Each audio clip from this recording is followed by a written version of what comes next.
Hi, and thank you for joining us. This is Queens of the Paddock, an F1 podcast, and we are continuing our Meet the 2023 Grid series today. I'm on vacation. I've got South Florida in the background. I came down here. Maybe you'll run into Logan. I know. I'm looking for Logan. Haven't found him yet. But no, I do need to issue a correction, though. Logan's girlfriend, remember? Oh, yeah, but Logan didn't we say, like, he was kind of iffy? We couldn't figure out who he was really dating? So the jury was out on it, but the jury has deliberated. Oh, and the jury is? And the jury is officially telling us because, okay, so the WAGs accounts start, talking about the new WAGs January 1st. 2023, like they'll start talking about the new WAGs. And so they had posted that picture of Oscar with this Lily girl. Remember I said like they were both connected? Oscar and Logan. So it's actually Oscar's girlfriend. This Lily girl. But then that also, the question remains, is she actually 17? I know. And I don't know. I don't know the answer to that. But I think Oscar's younger, maybe. Well, I was about to say, I feel like he's got to be maybe like 20-ish. Yeah, he's might be a little bit younger than Logan, so maybe it's not as bad if she is 17.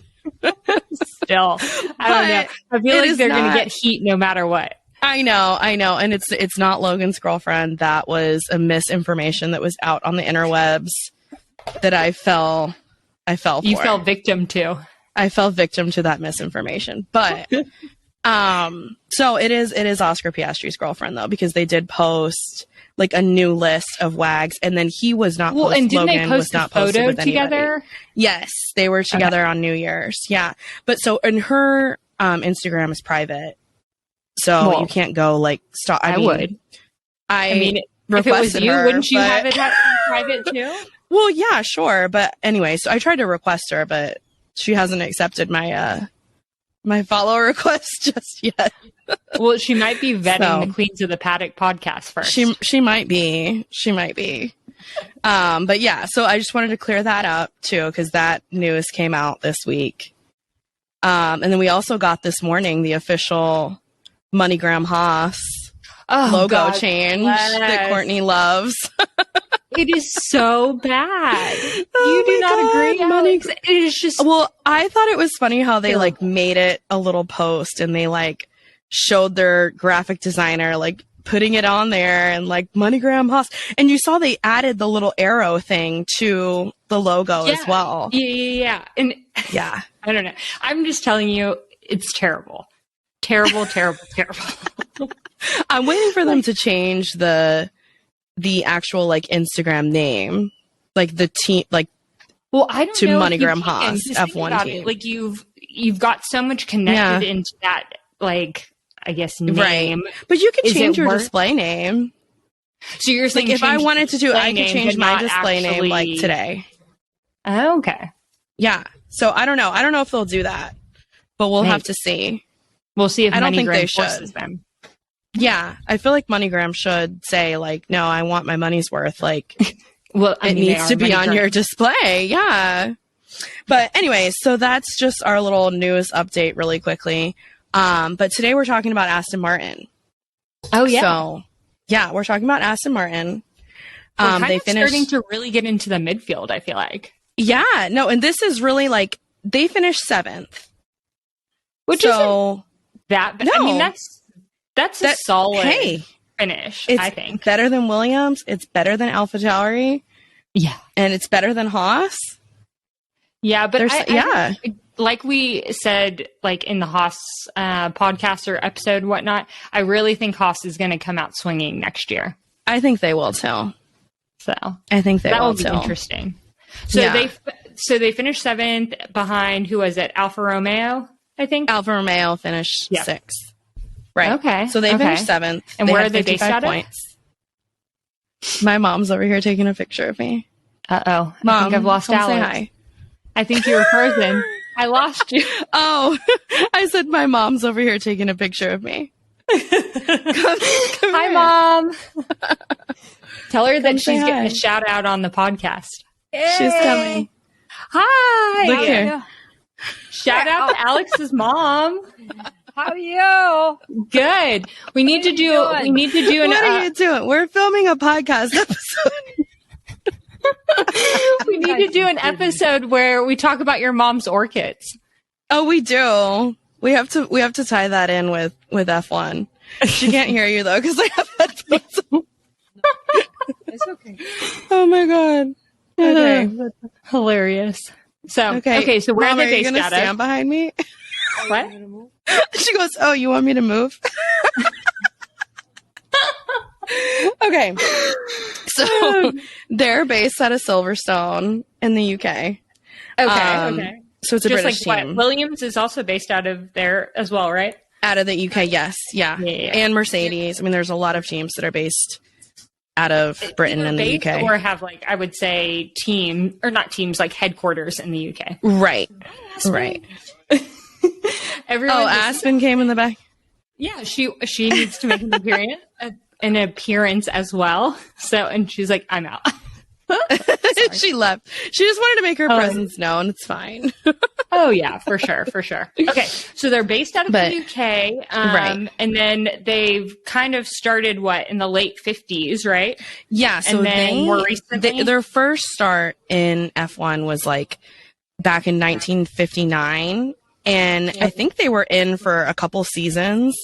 And I mean, Aston Martin is a iconic like car brand and very luxury car brand, and so at the time like they wanted car that James Bond drives. Yeah, exactly. Right, it's James Bond's car.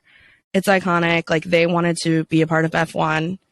So they were in for 2 seasons, and then they literally they didn't win one race at all. Like they did really poorly, and I think back then they were like, okay, this is ruining our brand. Like we cannot be this iconic like luxury car brand and come join the sport and literally not win a thing. So they were like, expensive. I'm sure they were bleeding money. Where they sold because they were like, oh, I'm bleeding money. I can't afford to do this anymore. Right. Yeah. You know? So they were like, okay, no, this is not it. We're not going to do this right now. And so they left after 2 seasons. They were like, we're done. We're not going to do this anymore. And then they've been out of the sport until recently, which I don't even want to get into a whole lot of the Racing Point stuff because I want to do a whole episode on just that at some point. But so basically they're a rebrand of the old team of Racing Point. It was Force India and then Racing Point. Yep. And now it's Aston Martin. Right. Yeah. But I mean, all the drama with that Force India team and stuff, we need to do a whole episode just on that. Like you could spend days talking about that guy and all of the drama and corruption and everything that he had. But okay. So back I took the year down. So they've been Aston Martin since 2021. So very recently they've only been Aston Martin. So whenever Lawrence Stroll came in and bought the Force India team and renamed it Racing Point. Yeah, that was 2018. Mm-hmm. So they've now been Aston Martin since 2021. Okay, so fairly newer team. Right. I would say. Not team, but I guess as a brand back in back in F1. And so and we'll talk about Lawrence, who's basically the team owner, CEO, whatnot. But I mean, he's a whole nother. That's a whole topic, right? Because he's a whole nother character. I feel like. Yeah, for sure. But so he came in and he basically he owns a portion of Aston Martin. So I didn't know that. I knew he owned part of the team or whatever, but I didn't know he was actually a part owner of Aston Martin, the company outside of F1. Right. Yeah. So, before we get into him, I do outside of that, besides on the team, basically information about just the team itself, they have just announced that they're going to have a new driver, like academy. So like McLaren has their driver academy. Red Bull definitely has a driver academy. There's like a Ferrari Alpine driver has one academy. Now, don't they? Yeah. So all these teams kind of have that. I would say all the major teams. I feel like all the now major you have teams to have a do driver's it, right? academy. It doesn't make sense. Just to get like new people kind of in the works and training with your cars and working up the ranks and doing all of that. So they are just starting it, and they only have one member right now, and it's Felipe Drogovic. Okay, he was on what is the F2 series? Oh my God, we always Chasing the Dream. Chasing the Dream. Yes, Chasing the Dream. We always forget what it's called.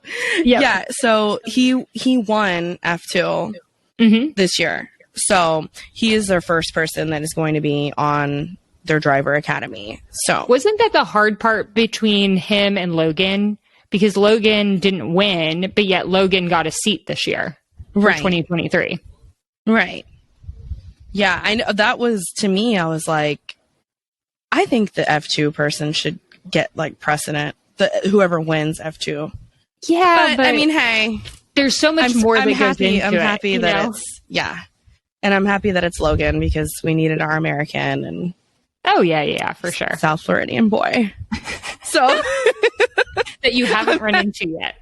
That I haven't run into yet. But okay, sidetrack on him again. He has been sharing more to his Instagram. Well, Logan probably because F1 and Netflix is like, look, you need to get into the social media side of things. Yeah, we need you to have a little bit of a personality here. Like, let's go. Like, what are you doing? So he went to a Panthers game like last week, a Florida Panthers game, and then he posted a story of himself like jogging, running, whatever, and I was like, he's in South Florida. Oh yeah. Like where he was running, I was like, that could be, like he could have been running like back there. Yeah, like on this little road back there. I know, but I was in Disney World, so I was like, keep running out. Never know. You can run out there with your podcast stick, just getting an interview, just following him, just trying to catch him. But anyways, I digressed. You did. But okay. So they started a driver's academy, which they've got one driver, and then they've got the Mercedes power unit. So kind of, I would say, ties in that direction compared to, the direction of, who is it out in Japan? Honda. Yes. Honda? Yeah. Mm-hmm. Yeah. Right. Another thing I wanted to talk about, just their team in general, was how Vettel announcing his retirement just like really kicked off like the whole silly season this year. So like he announced he was retiring from Aston Martin, from the sport, and then the next day Fernando, which we'll talk about, Fernando Alonso, said that he was going to be joining Aston Martin, like completely out of the blue, because he had a contract with Alpine. Totally out of the blue. Yeah, and then he just like ghosted, like went off the grid, because it was right before their like summer break in F1. So he announced that, and then he went on like a cruise or something and turned his phone off. I don't know if he went on a cruise. Like, I feel like he didn't go on a cruise. Like, he might have been on a yacht. Alex, maybe he just had a place that's remote and trying to stay away from everything.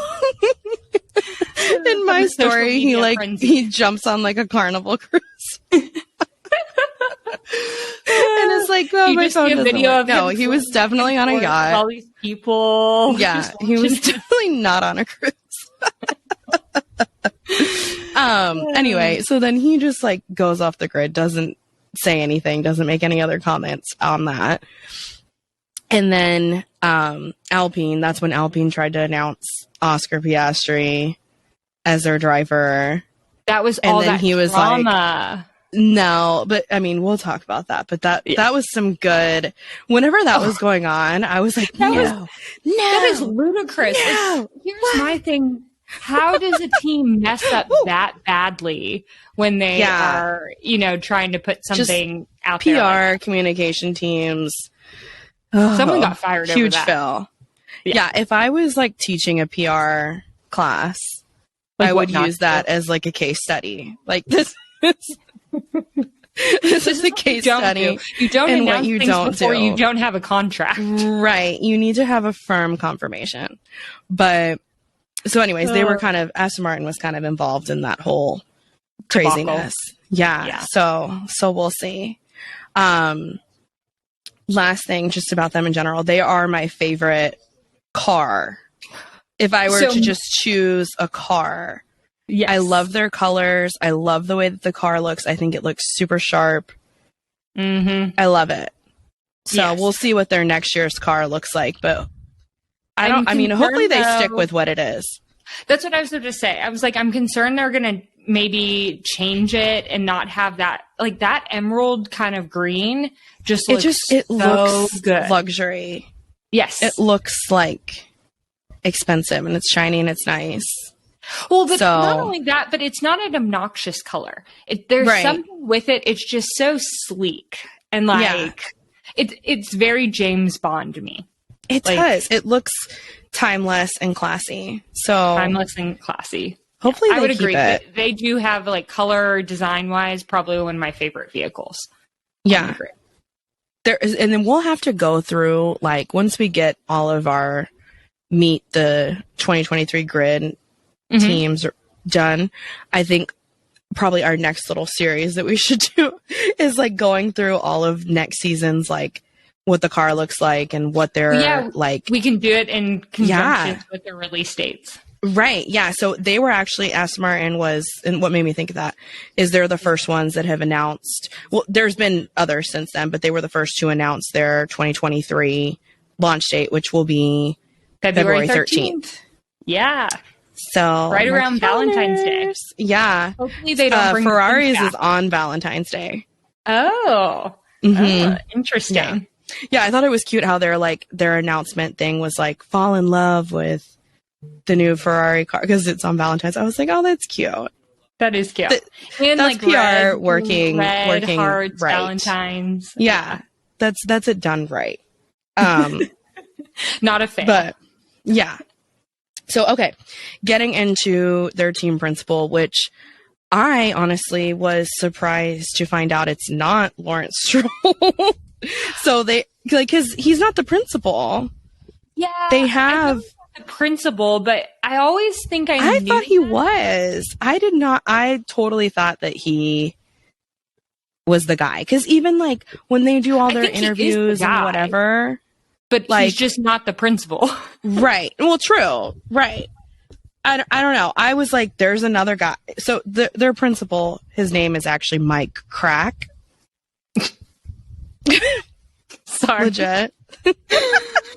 Oh, I'm going to be the most hated person for like laughing at people's names. What was the other name that I was just like? You were saying something. It was Fred because I remember being like, if your name is Fred, Courtney doesn't like your name. Oh god, it's not that. It's just like, I mean, I don't know. It's just maybe.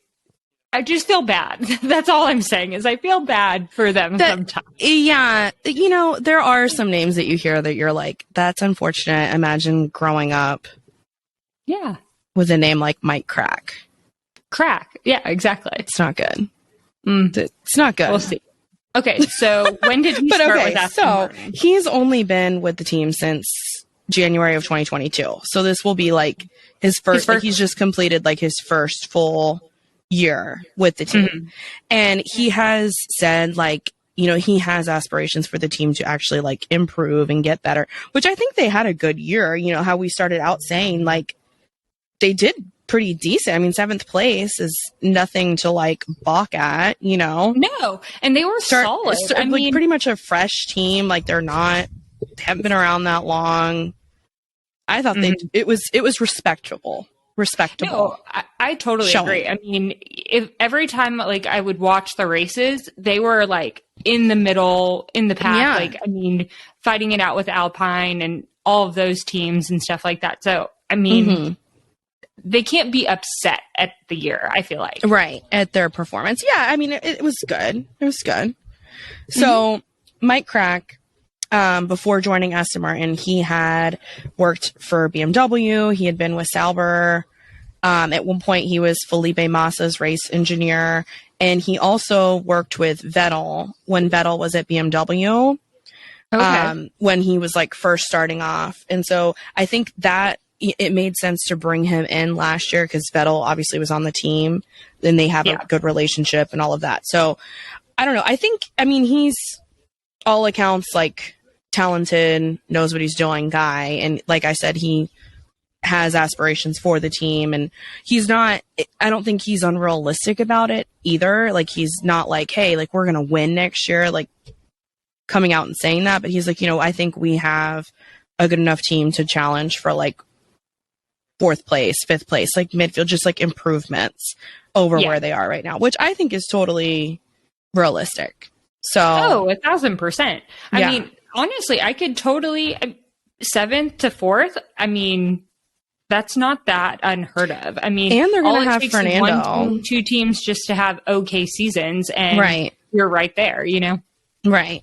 Yeah, and they're going to have Fernando, so I think it's possible. For sure. Okay, so that's Mike Krack, the actual principal. And now I want to talk about Lawrence, who, like we said, is the guy. So he's the owner. It's a team owner. This is also who you call Daddy Stroll, right? Daddy Stroll. Because it's Lance's dad. His Daddy Stroll. Well, and he gives off like rolling this whole team pretty much. Exactly. That's what I'm saying. Like he gives off like Daddy Warbucks vibes. He does. Like he's super rich. But I think it's crazy, I mean, he's also worth like almost $3 billion. So yeah, I mean, he's definitely like, I'm not sure exactly how many billions, but he's a billionaire, like has multiple billions.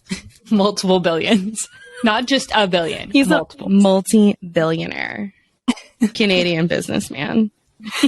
Oh, goodness. But he was most known because, or like kind of made his name from bringing in Ralph Lauren, right? Right, yeah. So he made most of his money on like fashion brands. So his father is responsible for bringing Daddy Stroll's father. Yeah. Oh. So Daddy Stroll's father was also like into fashion and that whole world. And he's the one that was responsible for bringing Ralph Lauren into Canada and Europe. Oh. And so then whenever his father passed away, what have you, Lawrence took over his business. And he like grew upon that. So he made a lot of his money dealing with like Michael Kors. There was another brand, Tommy Hilfiger. He did a lot of investments into Tommy Hilfiger and Michael Kors. And then he had an investor like partner. But they sold a large chunk of their share like in those companies. Back in 2014. And so that's how like he had all this money to then, I guess, go and reinvest it into Formula One. But I mean, he's just got like bukus of he was also money on money. Owner of Aston Martin, you said. Right. Well, so in that he's came got the fashion side plus all of this over here. Right. Right. So he got involved with Formula One first. And then like Lance has been involved, like which we'll talk about Lance, but he came up through karting and did all of that. And he got to a certain point where he was like, I want to make this my career. And I think that's when Lawrence really started to like he invested, gave some money into Williams because that was Lance's first team. Okay. And then whenever the opportunity came to buy Force India out, he in a group, like it wasn't just him, like he had like a whole investment group of people that like were in on that deal with him as well. And then he got in with Aston Martin and bought shares of that company. And now he's kind of embedded in that as well. Yeah. So he's got all kinds of stuff that he's into. Like I said, like major Daddy Warbucks businessman vibes. He's into everything. But okay, so he's also, he's married right now to a Brazilian fashion designer Yeah. Who is like 35 years old and he is 62. She's like barely older than me. Yeah. I mean, it could be... This person could be his daughter. Me married to my dad. Like, right, exactly. Yeah, I mean, this person could be his daughter. But you know what? It's whatever. He's doing what he wants to do. Well, I just hope he has a good prenup. You never know. We hope so. But yeah, I mean she's super cute. If you're a multi-billionaire, I mean, just make sure you got that all locked down. Right. And then I guess like he also, I feel like, has a type. Well, wait, no. I don't know what his previous wife did. Maybe she also is a fashion designer. I feel like I read that somewhere.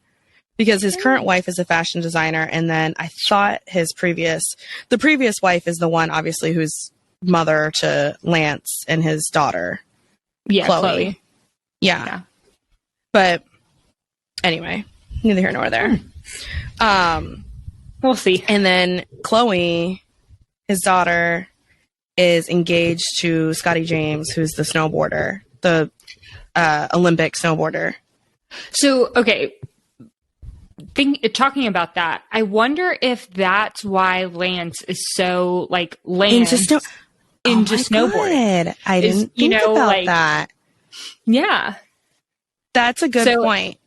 I wonder if it's like kind of runs in the family. Maybe Lance likes to snowboard. Maybe Chloe likes to, and then I did read that Lance with him, and yeah. You know. So Lance introduced his sister to Scotty James. Oh, well, then 1,000%. I think they were friends and it's coming from snowboarding. And then got it. Yeah. Kind of. So we were just chatting about this like on Instagram, but Lance in his snowboarding recently, I was like, I did not know that he had that in him. Like those clips I was sending you, I was like, no way. But I mean, he looks like he's like really pretty professional at. Listen, it's better than what I could do snowboarding because I am awful. Skiing, snowboarding, like no.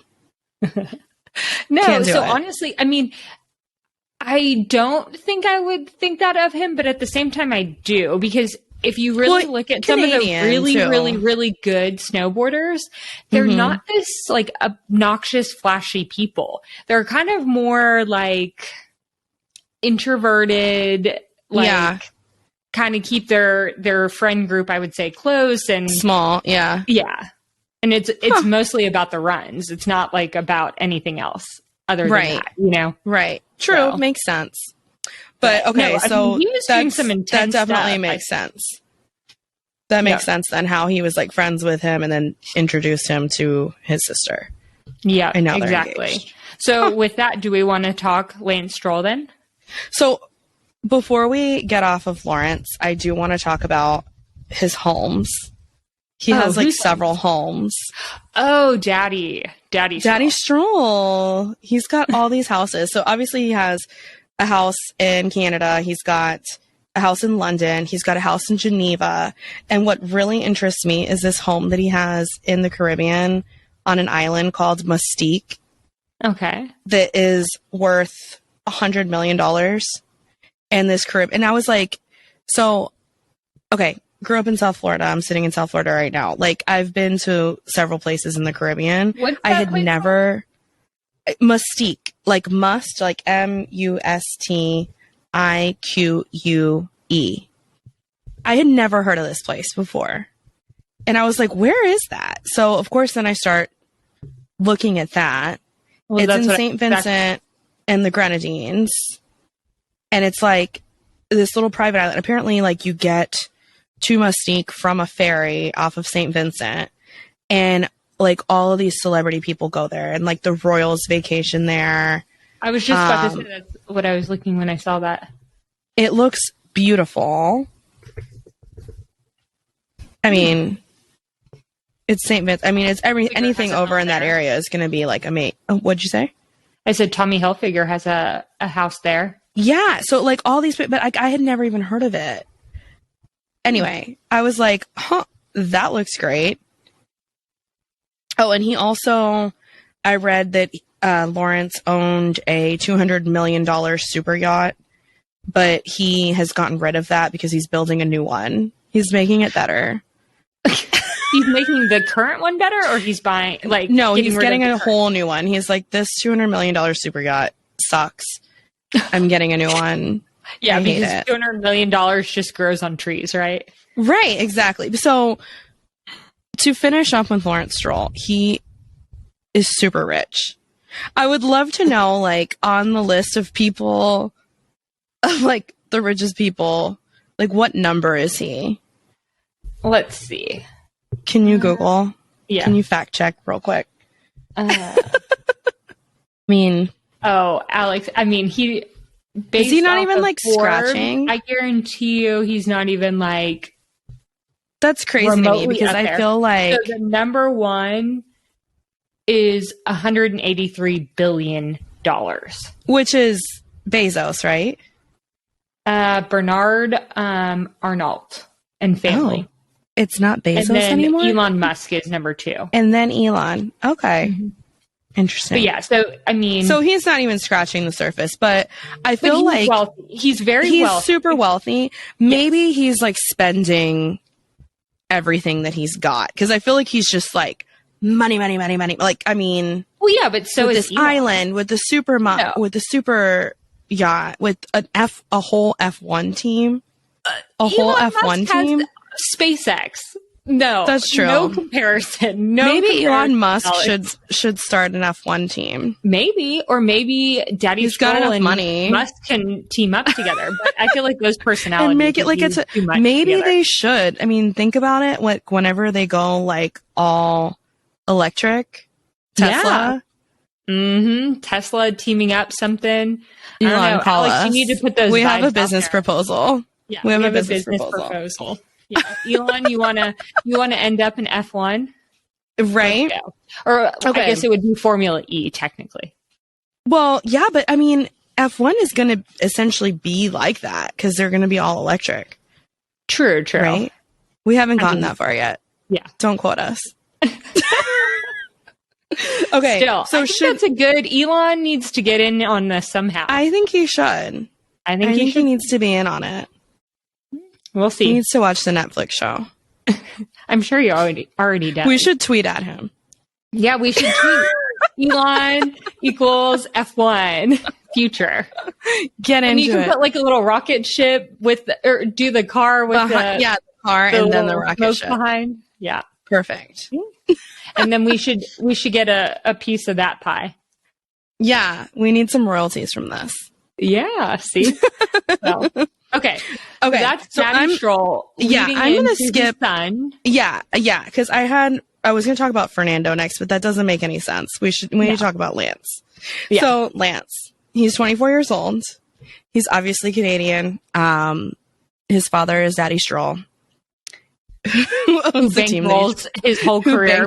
His career. Poor him. I mean, he gets a lot of heat for that, to be honest. I mean, he does. I think a lot of drivers kind of irk at him of like, you're and just paid for you to be here. I feel like he's kind of almost like the black sheep of the grid. I think so too. Black sheep of the grid.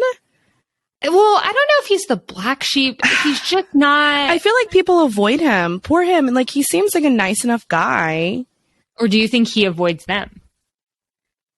I don't know. I feel like people are avoiding him. But I will say he is good friends. The only person I think I've ever really seen him hang out with is Esteban. Yeah. But Esteban's kind of the black sheep too. And Mick a little bit, but now Mick is not going to be around, so he's lost a friend. Poor him. Well, but Mick will be around. He's a number 3 driver. Well, yeah, he will, but just like purely. Anyways, I don't know, because like when I was doing all of my who follows who Instagram research, literally like nobody follows him. And I don't know, maybe his Instagram maybe he doesn't accept them to follow him. No, but like he's got a public profile. Like I follow him. But so you don't have to like accept it or no. Like he's not private. Yeah. Maybe he's just like not putting, I don't know. Like he didn't really post a whole lot, and then he started posting all of his like snowboarding endeavors and everything. And so I don't know. I don't know what it is. All over him again. Like you need to get that social media up. We have to get the engagement up. Yeah. But it would be kind of cool though to mirror, like bring the snowboarding world and like all of those type of like brands and stuff like that into F1, because I think there is a lot of similarities. Because I think it's like the extreme sports of it all, right? Yeah. Which is like why Red Bull does such a great job of like kind of marrying that, like F1, extreme sports, energy drink. That is a great, like them whenever they decided to join F1, that was a great business move. Oh, 1,000%. Like that sells itself. It does. So more about Lance. So this will be his 6th year in F1. I mentioned earlier he started out with Williams back in 2017, and then he moved on to Racing Point, obviously, whenever his dad purchased that team. So he's been around for 6 years. He finished in 15th place in 2022, which is okay. He had 18 points. He's such a, like you were saying, he's kind of the black sheep. He's just this kind of... He's kind of there. He's there, but he's not there. But yet they seem to do well as a team. Right. But then there's moments where, like, remember in Coda when, didn't he like run into the back of Vettel on that straightaway? He ran into the back of somebody. Or was it Alonso? Was he the one that launched Alonso up in the air? Maybe that's that happened. I can't remember what it was, but I just remember he was involved in something. And when you like go back and look at it again, you're like, what were you doing? Like, he has some pretty like stupid, I feel like, moments where you're just like, oh, and he is kind of derpy. I will say, poor him. We're really dogging on him. Well, no, and I don't know why, because like, honestly, I like him way more seeing his snowboarding videos now. Like, there's something about it, but maybe because I like to snowboard. So it's like, oh, okay. Like, we have something in common now. Like, I can get behind you now. I can see myself warming up to him.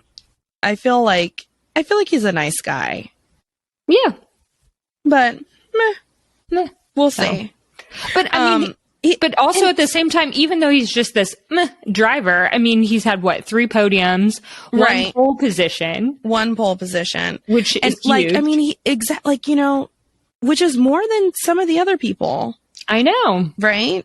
So I think he has his moments. He's known for like being really good when it's wet. Usually, like when it's raining, like he actually does pretty decent, which is a talent because 1,000%. I mean, not everyone is. And you get those races where like technically they should be red flagging them at that point in time, but they don't. Like, what was the race this past year where I think it was Perez or Sainz or somebody was just like, it was way too wet for them to be racing. And was it Singapore? No, it wasn't Singapore. No, Japan? It was somewhere in the Middle East or somewhere. I think it was Japan.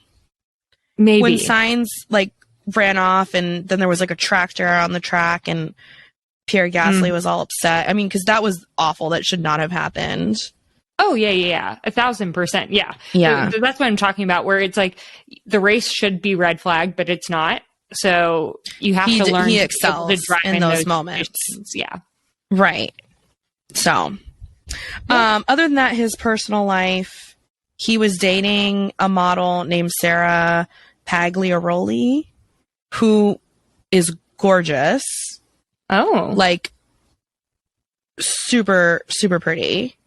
But they allegedly broke up in like September or so. Okay. So we think he's single. Ready to mingle? I mean, maybe. He probably is. Why not? Dude, his ex though, I was like, okay, Lance.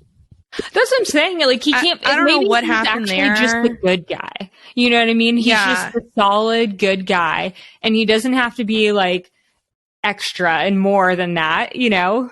Yeah. You never know. But so we'll see. We'll see how he does. I'm interested to see how he does with Fernando, because I feel like Fernando is like I mean, we'll talk about Fernando here shortly, but he kind of is a little bit of a, he brings a little bit of spiciness and like drama, I feel like, wherever he goes. Mm-hmm. And I wonder how that dynamic's going to work out with like he's joining a team that his teammate, his father owns the team. So like, who is going to be the most important, person on that roster, right? I don't know. I'm kind of interested. Yeah, but I think it's whoever brings in more points and more podiums. But at the same time, it should be that. Yeah, but at the same time, Alonso's 41. Lance is 24. So, I mean, 24. I think they're also thinking, okay, what's the realistic future of the team? Even if, Alonso comes in, has a great season, does everything for them. I mean, Alonso has what? 2, maybe 3 more years-ish? Yeah. What? I'm still talking. Alex is being interrupted and doesn't like it. Oh my God. I need to be back in my podcast studio. We need to where no one bothers us. I don't want to come back from vacation. Can I just stay here? Well, I mean, vacation in the sense of we can be in our studio again. Right. Exactly. I know, but it's fine. Okay. So moving into that. So that's like a good intro into Alonso. Into Fernando. So Alonso's 41 years old. He's 41 years old. He's Spanish. He's a 2-time world champion. Okay. So, I mean, he's a great driver. Fact, I was going to say, fun fact, did you know that he is the longest running career driver in F1 with 20 seasons? I did not know that. Mm-hmm. I feel like, I don't know. Like you say, he's got a couple years left in him. Like, I think they're going to have to drag him from the grid. I feel like he doesn't. He's retired. No, or he's going to get into a wreck that shakes and not him be able to. Where he says, okay, I'm ready done. To. Yeah. But like, I feel like, I mean, out of anyone, like, car racing is literally like his life. Like, I don't know that he knows anything else besides car racing. Like, I don't know. Oh, yeah, for sure. But okay, so he finished 2022 in 9th place with 81 points, and he was on Alpine. Yep. And so we talked about how he, pretty much announced like he was going to be joining Aston, all of that. So that was drama. I think okay, so here's the thing. He's Spanish. So I think he likes the drama a little bit. Oh, I think absolutely. He's got to have the spice. Like, he's got to have the drama. He's got to have, like... He's got to have that the little comments that he makes. Right. And it makes sense because he's Spanish. So how else do we need him to be? I mean, that's just how he is. He's going to be like that. Yeah. But okay, so he won his championships with Renault back in 05 and 06. Which is now Alpine. Right. Mm-hmm. Yes. And that's another thing about him too. So like I have his basically like where he started out and like where he went and everything. And there's a lot of like repeat on there. So and he started out he's driven for half of the grid. Also, he really has. I mean, he's been, like you said, he's been around for 20 years. Yeah. So you don't just stay with one team for 20 years, like he's jumped around. He's done different stuff and. But so he started out with Minardi, then went to Renault, then went to McLaren, then went back to Renault, then went to Ferrari, then back to McLaren, then Alpine, which, like you said, used to be Renault. Yep. And next year he's going to be with Aston Martin. So he's been around. He's been around, and he's retired once. When did he retire? I think he retired back in like 2018 or something. I remember left that. for 2 years. Yeah. So whenever he left for 2 years, was he on the first season of Drive to Survive? I don't think he was. You know what? I don't think he was. So maybe it was before then. Let me see. I don't remember. But whenever he was not in F1 and he took his break, he won that 24 hours of Le Mans. He won it twice. That's insane to me. Can you imagine? That's insane. Yeah. And he was going for he was going for that. What do they call it? Oh my God, I'm like blacked out right now. Whenever like you win F1, the 24 Hours of Le Mans, and then I think it's the Daytona 500, the Crown Royal or something. Gotcha. This is Editing Alex here with a quick little correction on what I was trying to recall. It is the Triple Crown of Motorsport, not the Crown Royal. And it is when a driver wins the Monaco Grand Prix, the 24 Hours of Le Mans, and the Indy 500, not the Daytona 500. So just wanted to clear that up. Okay. Gotcha. So anyways, he was trying to go for that. Gotcha. So he retired, just fun fact back, he retired from F1 in 2019. 2019. Okay. Yeah. Okay. And then came back and then to go to back. Alpine. Mm-hmm. So, and he's, okay, another thing about him, he's one of the few out of the grid that has like a, basically like working class parents. Like his father was like a mine shaft explosives person, and his mother worked at like a department store, and he just came up. I think it makes me like him that much more. Yeah, because of that. I like Alonso. I like his spiciness. I think he's good. I think he's a great driver. I like that he's arrogant either. Right. Like he's arrogant, but not like but he's not like a Lewis Hamilton to me. Arrogance, yeah. And I think like he's arrogant from a place of like he deserves to be arrogant. Well, yeah, like he's 20 seasons, right? That's crazy. Yeah, like he's just claiming. You know, he needs to be respected. Like, right. Come on. Yeah. So I think it's fair. I think it's fair too. Yeah. Another thing I do want to talk about, like in more detail, and I really like need to research more about this because I don't know all the details, but that whole Crashgate situation, yes, that he was involved with. I think that's really for, interesting. Caitlin and her conspiracies. Yeah, we need to dig into that conspiracy. But so that basically he, in a nutshell, in that situation, his teammate intentionally crashed to give him an advantage, which caused him to win and so on and so forth. And he actually came out and said that it was like, he's like, no, it's true, and called the team out. Really? Ended up getting fined a lot of money for that whole situation. And like, so he's an honest driver. Yeah. Which again makes me respect him. Well, yeah, because I mean, if something like that were to happen with Max and Checo, they would cover it up. Would never in a million years say anything. Cover it up. Oh yeah. They would cover it up. I mean, look at the whole situation with Checo and Max and Monaco, where they're saying that Checo intentionally crashed, which is again conspiracy series. Never know. Yeah. So, well, interesting. That's interesting. So, okay. But so he's part of Crashgate. Yeah, he's part of Crashgate. And then everything we've already said, like basically to sum him up, as far as his driving, he's thought of as one of the best drivers in F1 history, like the whole entire history of F1. Mm-hmm. He's one of the best, which I would agree with. I mean, he's got all these wins. He's podiums. Just solid also. He's super consistent. Yeah, like he's going to consistently do well. Yeah. So, with a side of spicy. Yeah. Okay, so a couple things about him. It's almost like he's sweet and salty. Right. Like and I think he is a like sweet a Sour person. Patch Kid. Right. Starts out, what do they say on the Sour Patch Kids? Like the jingle it starts or whatever? Out sour and then ends turns up sweet or something. Something like that. That's him. I'll need to Photoshop his face onto a little Sour Patch. Well, yeah, because also that like brings us into like his hat. I feel like the Sour Patch Kid gives me that same vibe of his company.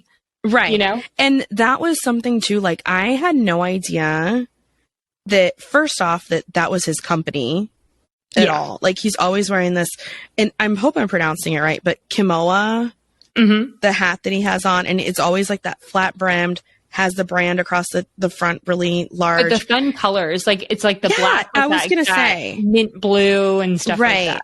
It's always good color combinations. I actually was like, I was going to buy one of those hats for Dustin because I'm like, oh, he would totally wear that with the flat brim. And anyways, so I was just interested to know like what that was. One day I was like, okay, what is that? Because he's always wearing it. I obviously figured it was something that was like sponsoring him. But yeah, no, it's his own company. I think he's sold it now to somebody else, but he's the founder of the company.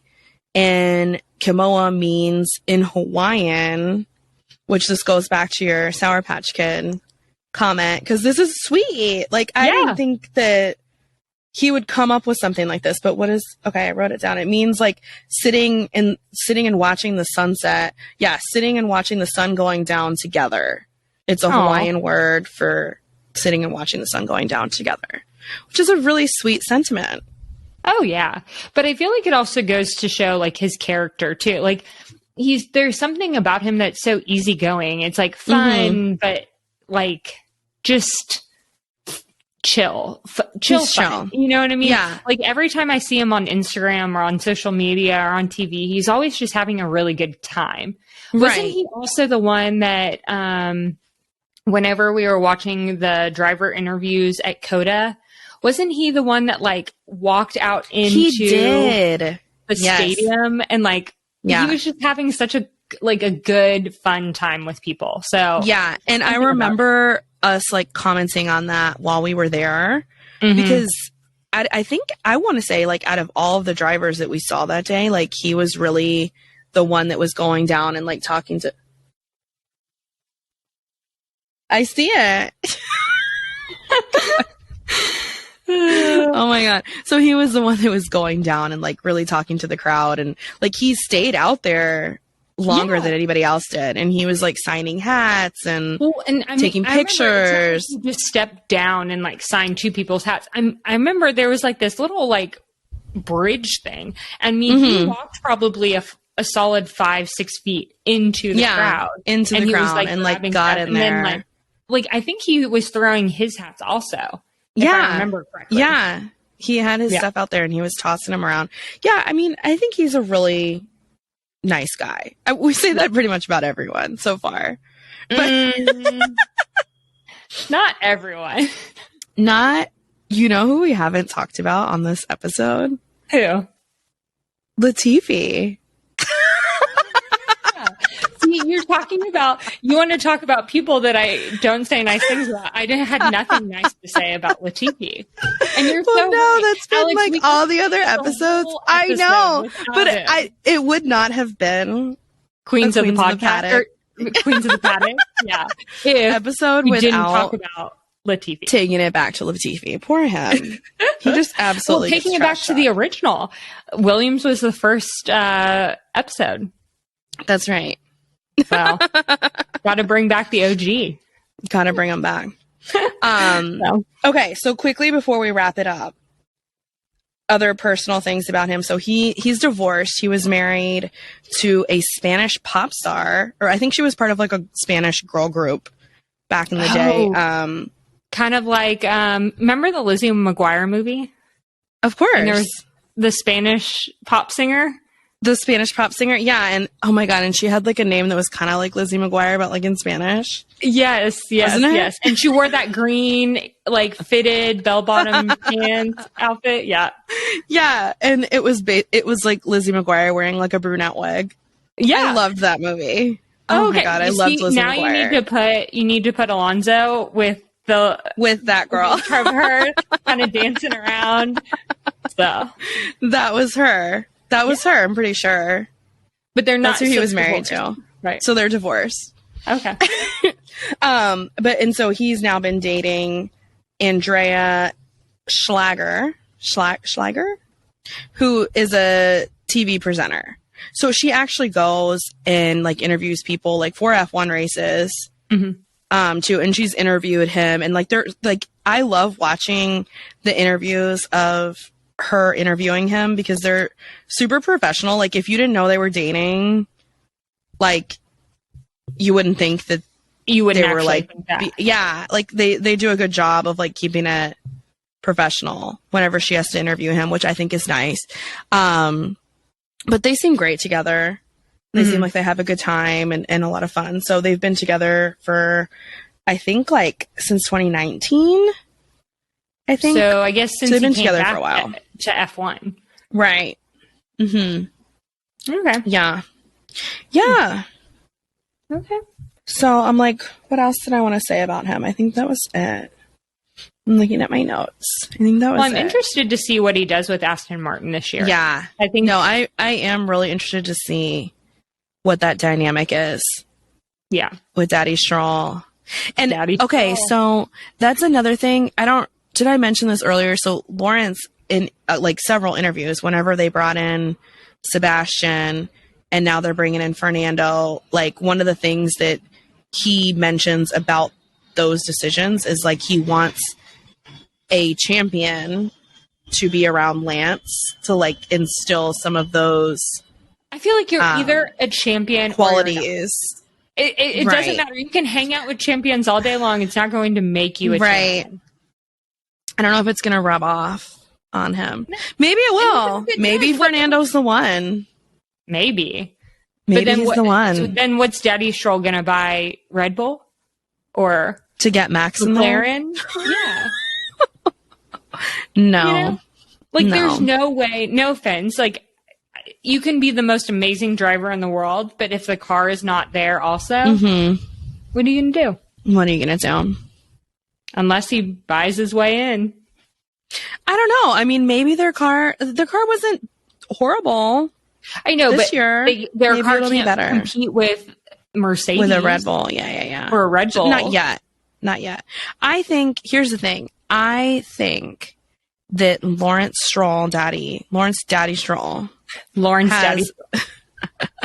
I think he's got the pockets to draw in the talent that he needs on the engineering side and the aerodynamic side and all of those. But you can only spend so much money on it, though. Right.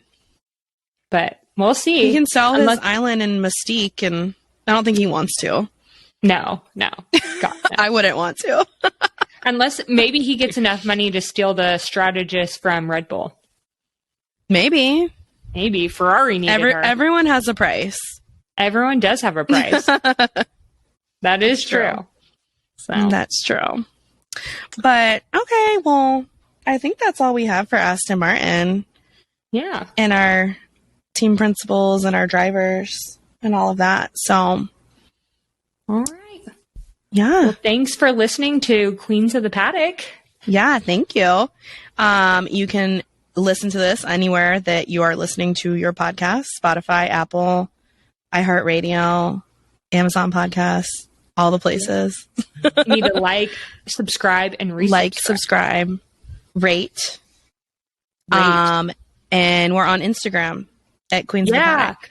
Yeah, tune into Alex's little blurps of the intros to the episodes. Hopefully we'll see Alonso with his little face on the... On a Sour Patch Kid? The Sour Patch Kid. You gotta for sure check that out. Yeah, well, I always love like the visual cues. I feel like I need a visual cue. I know, I totally try agree. to throw some of those in there. Yeah, for sure. But, yay! All right. Well, have fun in your vacation. Oh, thank you. I'm about to go get in the pool, I think. I've had my bathing suit on this whole time. But it's actually like, it's kind of cold, so we had to put the heater on. So this has been perfect because I'm pretty sure it's heated up by now. Okay. Perfect. Just in time. All right. But all right. Well, we'll sign off and we will see you guys on the next one. And back in the studio. And back in the studio after today. All right. Bye. Bye.